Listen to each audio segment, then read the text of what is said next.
ان آیات کو ذرا غور سے سنیے گا، اس میں بہت زیادہ ایک چیز بیان کی ہے، وَمَنْ أَعْرَضَ عَنْ ذِكْرِي، جس نے میرے ذکر سے اعراض کیا۔ آیت عام ہے لیکن اس ذکر سے مراد قرآن مجید بھی ہو سکتا ہے۔ اللہ تعالیٰ کا قرآن مجید گھروں میں پڑھا ہوا ہے، کتنا پڑھتے ہیں، کتنا سنتے ہیں؟ کیا ہم اتنا بھی سنتے ہیں جتنی دوسری چیزیں سنتے ہیں؟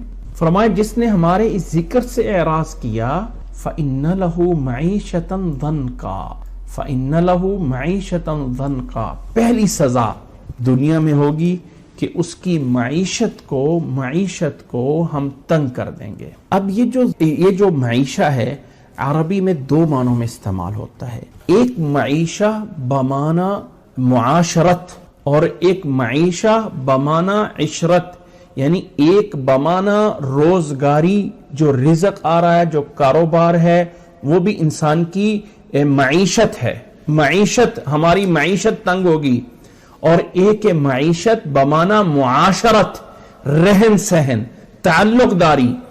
معیشہ بمعنی معاشرت، معیشت ہم استعمال کرتے ہیں اپنی اردو میں انسان کے رزق کو، روزی پہ، اس پہ، اور معاشرت بولتے ہیں رہن سہن پہ، تعلقات پہ، اپنے تمدن پہ، اپنے آپ جو رسم و رواج پہ۔ تو اس کا معنی یہاں دونوں معنی لیے گئے، جس نے ہمارے ذکر سے اعراض کیا ہم اس کی معیشت بھی اور معاشرت بھی تنگ کر دیں گے۔ ہو سکتا ہے انسان رہن سہن میں اچھا ہو لیکن معیشت جو ہے وہ اس کی معاشرت تنگ ہو جائے گی کہ اس کا لیے اور پریشانیاں ہو جائیں گی۔ روزی موجود ہے، رزق موجود ہے لیکن معاشرت تنگ ہے، یا ہو سکتا ہے معاشرت اچھی ہے اور معیشت تنگ ہو گئی ہے۔ یہ اس کے لیے ہے جس نے ہمارے ذکر سے اعراض کیا، یہ دنیا کی سزا ہے۔ وَنَحْشُرُهُ يَوْمَ الْقِيَامَةِ أَعْمَى، اور قیامت والدین اسے نبینا کر کے اٹھایا جائے گا۔ وہاں رب سے کہے گا قَالَ رَبِّ لِمَ حَشَرْتَنِي أَعْمَى، اے اللہ مجھے کیوں نبینا کیا گیا، میرا کیا قصور تھا؟ لِمَ حَشَرْتَنِي أَعْمَى وَقَدْ كُنْتُ بَصِيرًا، دنیا میں بینا تھا، دنیا میں دیکھنے والا تھا، آج مجھے کیوں نبینا کر دیے گا؟ اللہ تعالیٰ فرمائے گا قَالَ كَذَلِكَ أَتَتْكَ آيَاتُنَا فَنَسِيتَهَا، اللہ تعالیٰ وہاں کہے گا تیرے پاس دنیا میں میری ساری آیتیں آئی تھی، نصیحتیں آئی تھی، قرآن آیا تھا، سمجھ آئی تھی، آیتیں سامنے تھی، وہاں تو نے بھلا دیا، بھول گیا میرا کوئی رب ہے، کوئی میرے سامنے رب کی نصیحتیں ہیں، آیتیں بھول دیا۔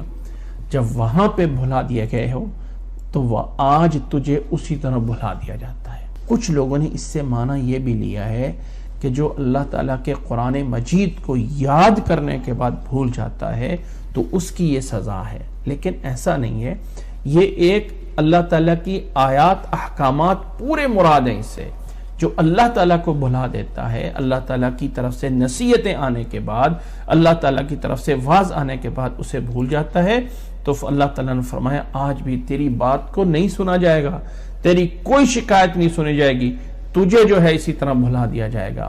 وَكَذَلِكَ نَجْزِي مَنْ أَسْرَفَ وَلَمْ يُؤْمِنْ بِآيَاتِ رَبِّهِ، یہ اسی طرح سزا دی جاتی ہے ان لوگوں کو جو ہماری آیات میں جو ہے وہ حد سے آگے گزرتے ہیں، جو ہماری آیات میں اسراف کرتے ہیں، جو ہماری آیتوں پر ایمان نہیں لاتے ہیں۔ اب رب کی آیات پہ ان کی سزا یہی ہوتی ہے وَالْعَذَابُ الْآخِرَةِ أَشَدُّ وَأَبْقَى، اور آخرت کا عذاب نہایت سخت ہے، اشد، اور ہمیشہ باقی رہنے والا ہے۔